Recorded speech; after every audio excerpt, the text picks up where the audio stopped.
जानिब से निगरां हुकूमतों के खिलाफ सुप्रीम कोर्ट से रुजू करने का फैसला। फवाद चौधरी की जानिब से दरखास्त अदालत उज़्मा में दायर कर दी गई है। विफाक ने इलेक्शन के लिए 21 अरब रुपए जारी करने से इनकार कर दिया है। दरखास्त का ये मतन है।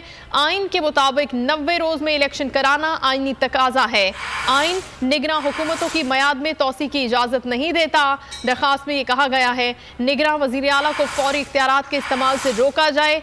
इस्तदा की गई है। इस दरखास्त में अदालत की जानिब से फवाद निगरां हुकूमतों के खिलाफ सुप्रीम कोर्ट से रुजू। फवाद चौधरी ने अदालत में दरखास्त दायर की है जिसमें यह कहा है कि विफाक ने इलेक्शन के लिए 21 अरब जारी करने से इनकार कर दिया है। आइन के मुताबिक 90 रोज में इलेक्शन आइनी तकाजा है। आइन निगरां हुकूमतों की मयाद में तोसी की इजाज़त नहीं देता। निगरां वज़ीर आला को फौरी तौर पर इख्तियारात के इस्तेमाल से रोका जाए, ये इस्तदा की गई है। फवाद चौधरी की जानिब से निगरां हुकूमतों के खिलाफ अब अदालत से रुजू कर लिया गया है। और अफसोसनाक खबर शामिल करेंगे। ठट्ठा में चलिया के